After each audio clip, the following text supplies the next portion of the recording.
Hello दोस्तों, आपका बहुत बहुत स्वागत है एमबीसन नर्सिंग क्लासेज में। आज का हमारा टॉपिक है एंडोक्राइन सिस्टम। इससे पहले हमने डाइजेशन सिस्टम को कंप्लीट किया, उससे पहले हमने नर्वस सिस्टम पढ़ा।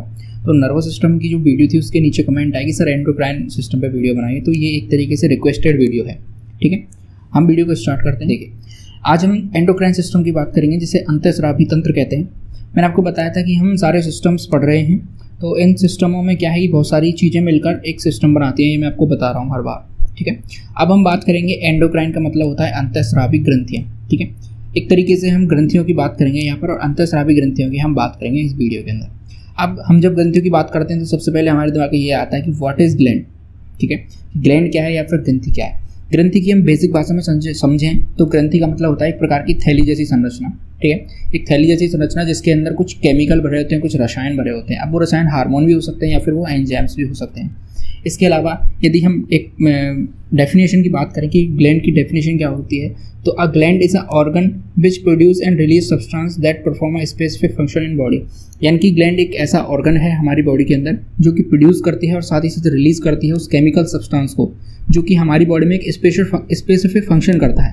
ठीक है, एक स्पेसिफिक फंक्शन यानी कि प्रत्येक जो हम बात करें सब्सटेंस है, केमिकल सब्सटेंस है, वो एक पर्टिकुलर फंक्शन को स्पेसिफिक फंक्शन को परफॉर्म करेगा। ये होता है ग्लैंड का मतलब। ठीक है, अब वो जो रिलीज जो सब्सटेंस है वो आपका केमिकल सब्सटेंस है, वो आपके हार्मोन्स हो सकते हैं, इसके अलावा वो एंजाइम्स हो सकते हैं। ठीक है, दो तरह के केमिकल सब्सटेंस होते हैं, एंजाइम्स और हार्मोन्स। इसके बारे में हम डिटेल में काफ़ी बाद में पढ़ेंगे। अब देखिए, ग्लैंड की बात करें तो ग्लैंड बेसिकली दो प्रकार की होती हैं। ठीक है, लेकिन एक अदर प्रकार की ग्लैंड है जिसकी हम बात करेंगे। तो हम ग्लैंड की बात करते हैं, सबसे पहले होती है एक्सोक्राइन, फिर होती है एंडोक्राइन और एक होती है मिक्स्ड ग्लैंड। अब देखिए, हार्मोन और एंजाइम के बेस पे ही हमने इन ग्लैंड को बनाया है। ठीक है, और किस तरीके से वो अपने जो सब्सटेंस है उसको रिलीज करती हैं उसके आधार पर हमने इनके टाइप्स देखे। सबसे पहले अपन एक्सोक्राइन की बात करते हैं। एक्सोक्राइन ग्लैंड जो है वो एंजाइम प्रोड्यूस करती है। ठीक है, ये देखिए, ये एक्सोक्राइन ग्लैंड है और ये एंजाइम प्रोड्यूस करती है। और एक्सोक्राइन और एंडोक्राइन का मतलब होता है बहिर्स्रावी ग्रंथि और अंतःस्रावी ग्रंथि। अब देखिए, कुछ लोग बहिर्स्रावी का मतलब ये समझते हैं कि इनका जो सिक्रेशन है वो बॉडी से बाहर होता है। जी नहीं, ऐसा नहीं होता। इनका मतलब ये है कि जो सिक्रेशन है वो इनकी खुद के बाहर चला जाता है सिक्रेट होकर। ठीक है, इसको बहिर्स्रावी ग्रंथि कहते हैं। और उसके अलावा जो एंडोक्राइन ग्लैंड है जिसे अंतःस्रावी ग्रंथि कहते हैं, इसका मतलब ये होता है कि ये ग्रंथियां जिस ब्लड स्ट्रीम में पाई जा रही हैं उस ब्लड स्ट्रीम में डायरेक्ट उस जो भी इनका केमिकल सब्सटेंस है उसे भेज देती हैं। ठीक है, तो एक्सोक्राइन की हम बात करें तो एक्सोक्राइन जो ग्लैंड है वो एंजाइम का सीक्रेट करते हैं। ठीक है, और इस एक्सोक्राइन जो ग्लैंड है इसका जो सिक्रेशन होता है उसका ब्लड से कोई लेना देना नहीं होता। ठीक है, इनके पास डक्ट होती हैं खुद की। ठीक है, जैसे आप देख पा रहे हैं इस डायग्राम में, इनकी खुद की डक्ट होती हैं, खुद की नली होती हैं, इसलिए इन्हें नलिका में ग्रंथियां कहा जाता है।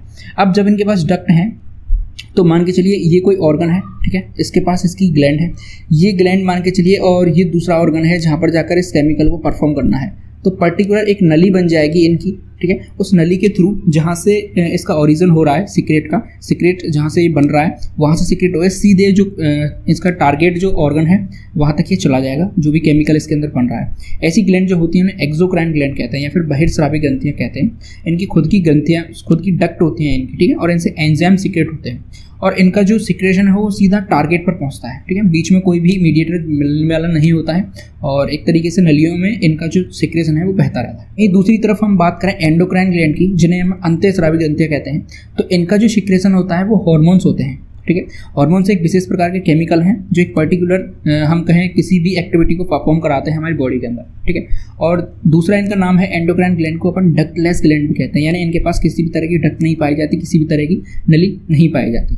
ठीक है, तो जब इनके पास नली नहीं पाई जाती तो ये अपनी जो सिक्रेशन है उसको किस तरीके से टारगेट तक पहुंचाते हैं, तो ये क्या करते हैं, सीधे ही अपने सिक्रेट को जो भी इनका सिक्रेशन होता है उसको ब्लड में छोड़ देते हैं। ठीक है, ब्लड फ्लो देख रहे हैं, यहाँ से ब्लड फ्लो जा रहा है, इस ब्लड में ही अपने सिक्रेशन को छोड़ देते हैं। ये एंडोक्राइन सेल है, यहाँ से इसने ब्लड में ही अपना जो भी सिक्रेशन था, जैसे कि हार्मोन था, उसको ब्लड के अंदर छोड़ दिया। और ये ब्लड जहाँ जहाँ टारगेट तक पहुँचना होगा, क्योंकि बॉडी के अंदर ब्लड हमारा पर्टिकुलर एक सेल तक, हर सेल तक पहुँचता है। ठीक है, तो ये अपना ज़्यादा काम नहीं करते हैं, सीधे ब्लड में छोड़ देती हैं, बाकी उसको जहाँ जाना होगा वो वहाँ चला जाएगा। ऐसे हमारी बॉडी में हार्मोन्स काम करते हैं। लेकिन जो एंजाइम्स हैं वो एक पर्टिकुलर जगह पर ही जाने होते हैं और पर्टिकुलर जगह पर जाने के लिए उनमें डक्ट पाई जाती हैं। ठीक है, इसलिए एक पर्टिकुलर जगह पर उनको जाना होता है। दूसरी बात करें तो इनको डक्टलेस ग्लैंड भी कहते हैं, जहाँ उनको डक्टेड ग्लैंड कह रहे थे, यानी नलिका में ग्रंथियाँ कह रहे थे, इनको नलिका विहीन ग्रंथियाँ कहते हैं। इसी तरह की जो तीसरी ग्लैंड है जिसे मिक्स्ड ग्लैंड कह रहे थे या फिर मिश्रित ग्रंथियां कहते हैं, इनका मतलब क्या है कि इनसे हार्मोन और एंजाइम दोनों का सीक्रेशन होता है। ठीक है, ये जब इनको एंजाइम सीक्रेट करना होगा तो एंजाइम का सीक्रेशन करेंगी और जब इनको हार्मोन का सीक्रेशन करना होगा तो ये हार्मोन को सीक्रेट करेंगी।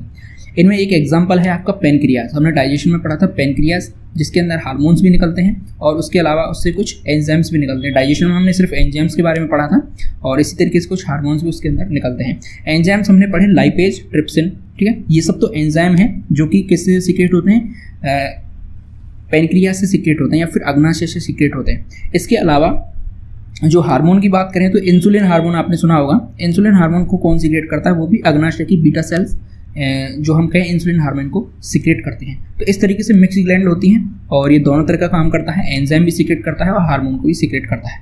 तो आपने ग्लैंड को समझ लिया।